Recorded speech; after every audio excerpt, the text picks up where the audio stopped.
Hi guys, so for today's video, pupunta po tayo ngayong vegan para i-celebrate ang anniversary or wedding anniversary ng pinsan ko. Yes po, tama po kayo, wedding anniversary at sasama po ako. Third wheel na naman po ang person, charot.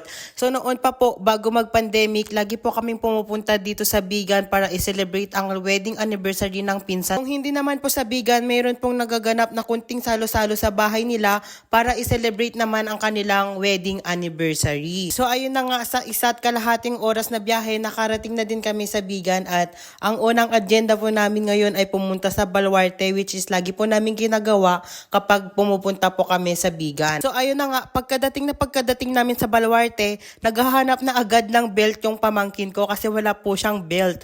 Tsaka na lang po niyang sinabing wala siyang belt nung nasa Bigan na po kami. So ano pa pong magagawa namin? So ayun na nga, kada tindahan na nadadaanan namin, nagtatanong siya kung may belt sila kasi wala silang tindang belt.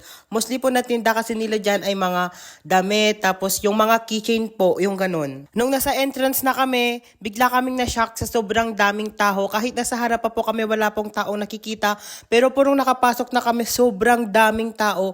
Kaya po hindi na po kami tumuloy. Ayun na nga, pagkalabas namin, kumain na rin kami ng mangga na may sawsawang alamang na sobrang sarap. Pero hindi na ako bumili ng akin. Humingi na lang ako sa kapatid ko. Tapos, kumain din kami ng yung mais na merong cheese. Anong tawag po doon? Di ko po sure kung anong tawag. Basta yung mais na may cheese, tapos meron din po siyang butter or star margarine. At ayun na nga, bumili din kami ng buko yos na lasang tubig. Charot. Ayun na nga, at napag-isipan na rin namin pumunta sa JTC para mag-grocery and then maglaro. So habang nasa daan kami, meron din kami nakitang Dunkin Donut kaya nag-drive-thru na rin kami at bumili kami ng 2 box. So ayun na nga, at nasa JTC na din kami at ang unang ginawa namin ay hinanap namin yung JTC amusement nila para maglaro. So ayun na nga, habang nag-grocery naman yung pinsan ko, ine-enjoy naman naming mga lalaki. Huy! Mga lalaki. So ayun na nga, habang nag-grocery yung pinsan ko, ine-enjoy naman naming maglaro dito sa taas ng basketball. Tawang-tawa ako dito sa pamangkin ko kahit na yung pantalon niya ay nahuhulog na, tinutuloy pa din niya ang paglalaro. So ayun na nga, at naubos na din yung token na binili namin kanina. So ayun, nag-billiard na muna kami. So kaming dalawa naman ng pamangkin ko, pumunta kami sa baba para maglaro nitong bumper car nila na kanina pa namin gustong itry. So, dahil dalawa nga kami lang ng pamangkin ko, so ayun, nakipagsalpukan na din ako dito sa mga nakasabay namin kanina. At sobrang saya naman talaga guys, dahil sobrang babait naman nila at hindi sila KJ.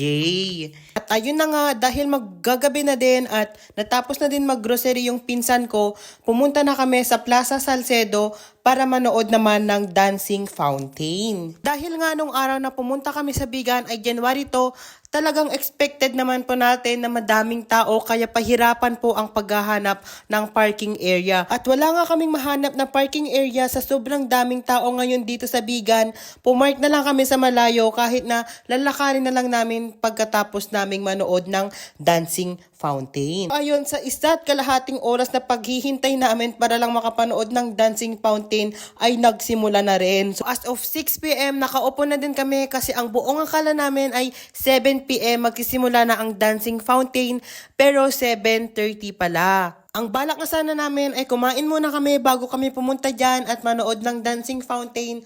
Kaso ang buong akala nga namin ay 7 PM pero 7:30 pala. So ayun na nga, pagkatapos naming manood ng dancing fountain, pumunta na din kami agad sa Narbacan para kumain. So ang napili nga namin ay dito na lang kami sa Jollibee kumain. So ayun na nga, tuwang-tuwa ako dito sa pamangkin namin kasi big boy na siya. Tinulungan niya nga yung kanyang tito at ang kanyang kuya na kunin yung mga pagkain namin. At ang in-order nga namin ay 2-piece chicken. Tapos yung sa pamangkin ko naman, ang kanyang chicken ay spicy. So ayun na nga, bago kami umuwi, pumunta nga muna kaming 7-Eleven para kumain naman ng ice cream. Habang naglilibot nga ako, nakita ko tong pamangkin ko na bumili na naman siya ng Lego. Sobrang hilig niya talaga sa Lego. Sobrang dami na niyang Lego sa bahay nila. Sa sobrang daming flavor ng ice cream, hindi ko na nga rin alam kung anong kukunin ko at kakainin ko sa kanila. Ayun na nga, bago ako lumabas, bumili na muna ako ng Coke Zero and then may nakita akong chocolate dito na bueno at sobrang familiar kasi nung packaging niya sa akin kaya bumili ako ng isa. At hindi nga ako nabigo sa binili kong chocolate dahil sobrang sarap naman talaga nito. At ayun na nga, dahil around 11 na, nakauwi na din kami ng bahay. Ayun lang, bye-bye!